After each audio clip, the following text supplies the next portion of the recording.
My voice just wants to lead you. I read Letter to America, which is Osama Bin Laden's letter to America explaining why he attacked Americans. And I am ashamed to say that I not only have never read this letter, but I didn't even know this letter existed. It's wild, and everyone should read it. If you haven't read it yet, read it. I need you to stop what you're doing and go read A Letter to America. It is literally the craziest thing I've read in a while. And while I can't say that I'm that surprised, I am pretty shocked. So go read it and tell me what you think, because I really also need to talk to other people about this. And actually, before you even read the letter, I did want to mention, in reading the letter, I could only think of this tweet that I saw the other day. Under settler colonialism, any kind of resistance is branded as terrorist because the only acceptable violence is violence by the occupier. This letter is going viral right now is giving me the greatest sense of relief. If you're Muslim and you've lived in the US since 9/11, you know more truth than the typical citizen. Now it's all coming to light because of Palestine. All right, folks. Well, it's been a while since we've reacted to ridiculous TikTok trends on this channel, and that's honestly been pretty deliberate on my part because, not to sound like an old man here, I am in fact in my early 20s, but I just have not cared to know what's even happening on that garbage degenerate app. But I feel like it would be irresponsible of me to not at least talk about this one. And I'm sure most of you have already seen some of this and you're familiar with it by now. But this week, the new trend on TikTok has been Gen Z leftists. And I'm not really making this up. You saw the videos there in the beginning coming out in support of Osama Bin Laden.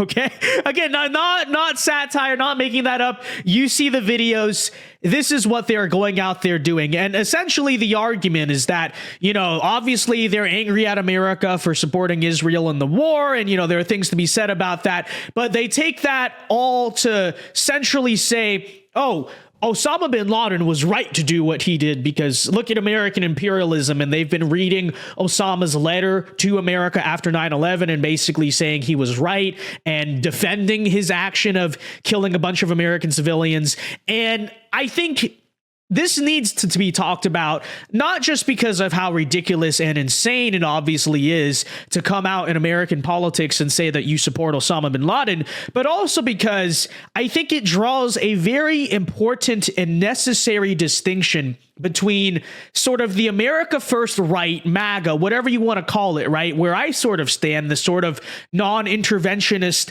right-wing view of American foreign policy, where yes, we do want to end the forever wars. We don't want America to be dragged into needless conflicts. And, you know, that's because we love Americans and we want to protect the American homeland.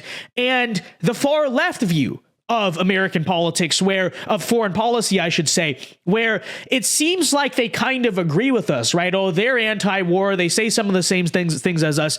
But I think you actually understand fundamentally what they believe is much different, right? We are non-interventionist because we are pro-America. They say what they say because they are actually anti-America and support the terrorists. And I'll explain a little bit, you know, as we go on what I mean by that. I know that may sound like a bunch of complicated academic word salad there. But let me first respond to this growing trend by saying this, which is, look, it is perfectly fair to criticize historic and current American foreign policy, and a lot of us on the right wing do that all the time, right? You look at what people like Ron Paul and Pat Buchanan even said after 9/11, and this is a sentiment I have reiterated when talking about that whole situation on this channel, which is, it is, yes, important to understand as an American, and when we're talking about our foreign policy here, that there is a reason why 9/11 happened. And on that, again, people like Ron Paul and Pat Buchanan are correct, which is that part of why that happened, you know, I know the common belief, right, the thing that George Bush and characters tried to sell you, which is we just got attacked out of nowhere because these terrorists in the Middle East hate our freedom and the Constitution and the bald eagle and hamburgers, and this is what it's really all about, right? But that's, of course, not what 9/11 entirely was about, right? Yes, there is truth to the idea that our foreign policy in the Middle East in the 1990s, where we were needlessly meddling in their affairs, causing a bunch of problems, did incite resentment from the radical jihadists that obviously already live in the Middle East, right? It did incite that resentment, and to some degree, that's a part of the reason why 9/11 happened, right? 9/11 could have been avoided likely by the United States if the United States did not spend the entire 1990s engaging in very bad and reckless foreign policy that I criticize all the time. And so on that, you know, if you were just to go out there and say that, right?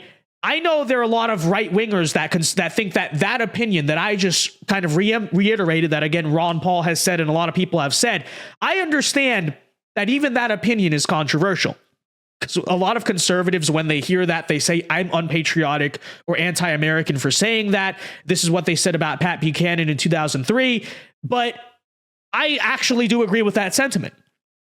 However, okay, there's a difference between self-reflecting about American foreign policy and, on the flip side, going out there and saying that Osama bin Laden was right to do what he did. Folks, it is obviously a very unstable time in the world right now, which is why it's never been a better time to invest your money in safe, stable assets like gold, silver, and precious metals. And whether it's converting a retirement account into a physical gold IRA or just using some spare cash to buy a little bit of gold to have, our friends at Noble Gold Investments can help you do this. Noble Gold has been helping customers like you secure their financial security with gold and silver for years now and have achieved an A+ rating with the Better Business Bureau. So especially if you're brand new to investing or especially investing in gold, our friends at Noble Gold can walk you through the entire process, and you know you can trust that A+ rating with the Better Business Bureau. So if you're the least bit interested, do me a favor, because they do a lot to support this channel and are a big reason these videos are possible.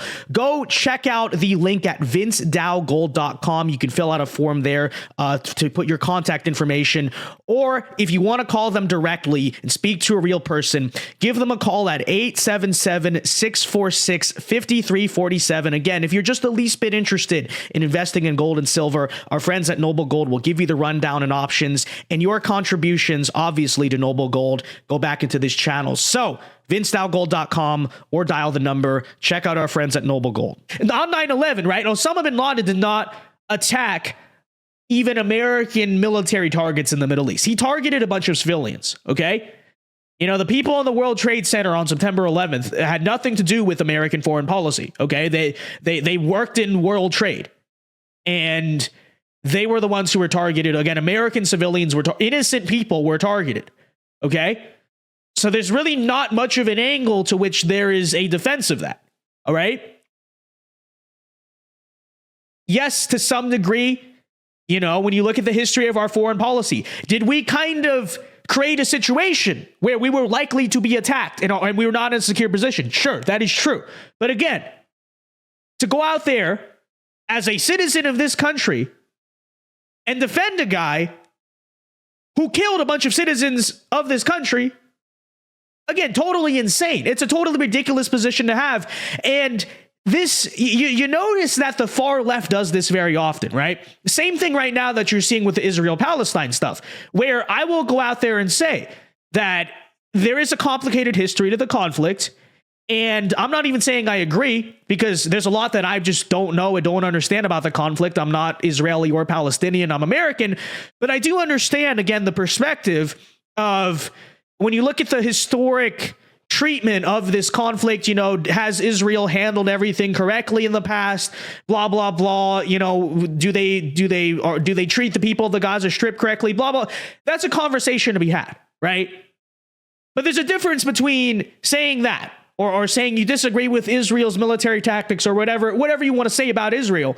There's a difference between doing that and then defending Hamas or refusing to condemn Hamas, which you notice a lot of the pro-Palestinian people are incapable of doing, especially on the far left, right? And it's like, again, you can criticize Israel's policies or what they do or whatever, but it's kind of discrediting when you also can't condemn the terrorist group that on October 7th, right? What did they do? Much like 9/11, they did not strike at military targets, right? That was a terrorist attack, they killed innocent civilians.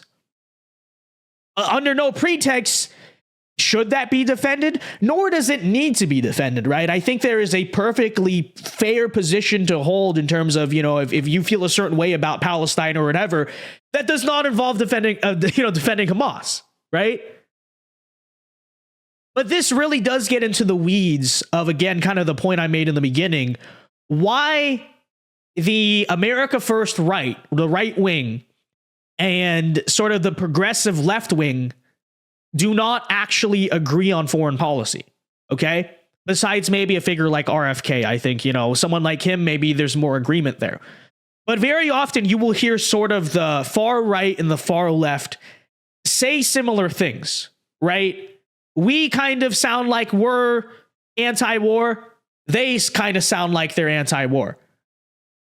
I shouldn't say far right. You know what I mean by that, okay? I mean the kind of anti-establishment sort of mainstream Republican Party right wing. That's what I mean, okay? So Vince Dow called himself far right. That's not what I'm saying, okay? But there's a fundamental difference in what we are actually saying, right?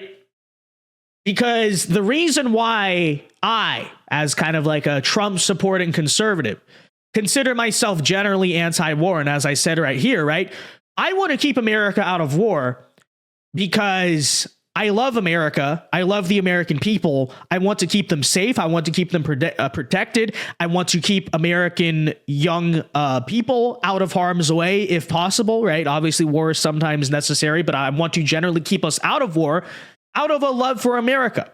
And out of a love for America, I am willing to self-reflect and sometimes criticize our own policies and maybe point to the correlation between those policies and maybe other bad things that happen, right?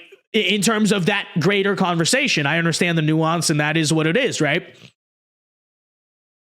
But the reason the left kind of says the things that they do, it's not because they're really pro-peace or anti-war or any of that stuff.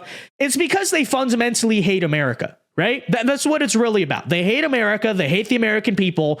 And the reason they sympathize with someone like Osama Bin Laden is because, really break it down why. It's because Osama Bin Laden was anti-American and he did things to harm American people. And that's really what it's about, right?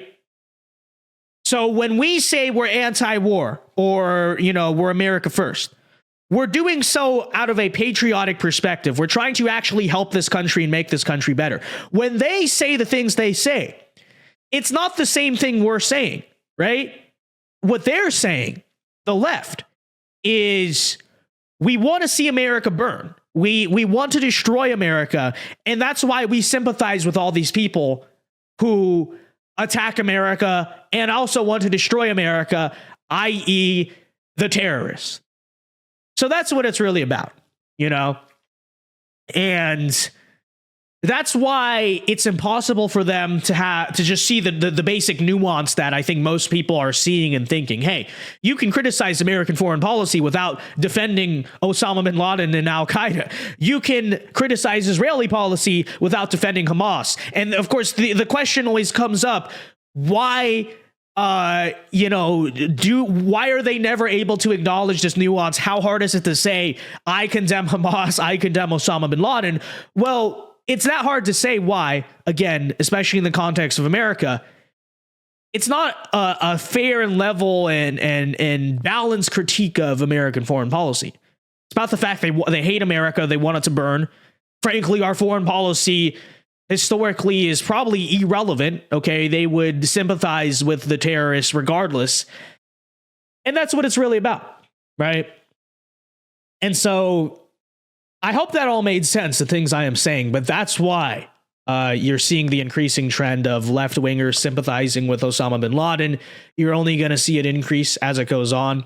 And that is, of course, the distinction. And it's an important moment that highlights why the conservative anti-war crowd and the left-wing anti-war crowd are not actually the same. And we're not actually saying the same things. Okay. Again, I actually agree with the Ron Paul, Pat Buchanan critique of American foreign policy and how that led to 9/11. But Ron Paul and Pat Buchanan did not also defend Osama bin Laden. They did not justify an attack on Americans. They did self-reflect about it. They did say, what were the root causes, blah, blah, blah. And that's, again, a fair conversation. But they did not justify or defend or make light of that. The left wing is. The left wing is doing so because they hate the people of this country, and you know the rest. Anyways, with that said, folks, let me know what you thought of the whole situation in the comment section down below. Be sure to leave a like, subscribe before you go. Check out our friends over at Noble Gold. And until next time, Alpha Moves Only. God bless. Have a very good day and peace.